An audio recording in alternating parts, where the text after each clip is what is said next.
Hi, friends in conflict. Was 2024 the year that you became a conflict management master? Was this the year that you eliminated all conflict from your life?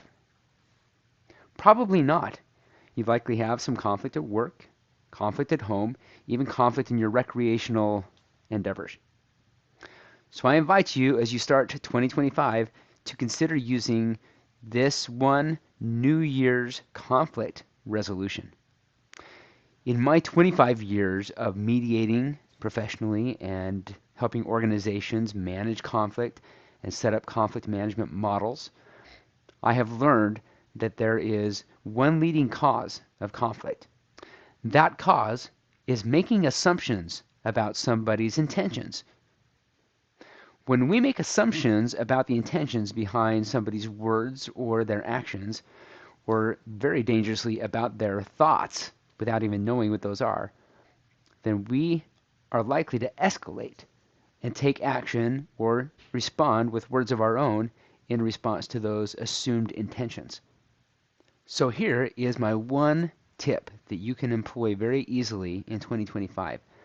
To respond to assumptions, simply ask questions.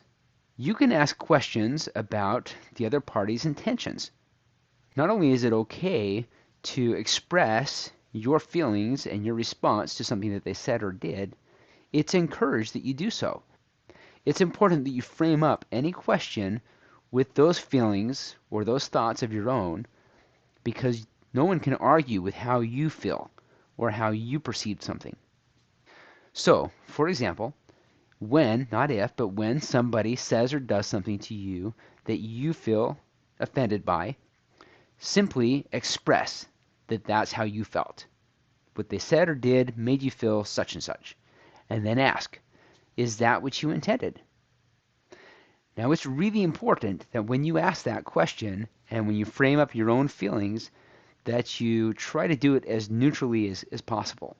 That will take a lot of emotional intelligence and energy. But if you let your own feelings of hurt and offense shade the way that you're asking the question, it can sound like a leading question.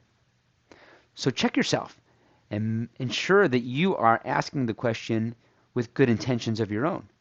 Asking this question is going to do something really important. It's going to give those parties an opportunity to either confirm those perceived intentions that you expressed or to clarify.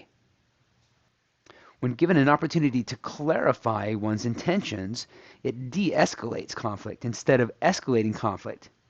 You are demonstrating that you're giving the other individual the benefit of the doubt. You might not feel like doing that in the midst of conflict, and it might be really difficult to remember to ask the question and not make assumptions and act on those assumptions, thus escalating the conflict. So I propose that you write down this question and that you practice reciting it to yourself many times when you're not in conflict. You can even role play it individually without the other person present, anticipating that you might have a conflict when you discuss a particular issue that you know is likely to result in conflict. Then when you do encounter that conflict, you will be ready and armed with that question, and you'll be able to de-escalate the conflict. I have learned in my years of experience that people want the opportunity to clarify their intentions. And when you frame up your own perception of their intentions and ask them if that's what they intended, 9 times out of 10, they are going to say, oh, no, no, no, that's not what I intended. In fact, this is what I meant. And it will help them soften the conversation and, again, de-escalate conflict. So there you have it. As you go into 2025, I invite you to employ this simple New Year's conflict resolution. I look forward to hearing about your experiences, and I wish you a very happy new year. I hope that this year is one in which you're able to take a step up in your conflict management skills.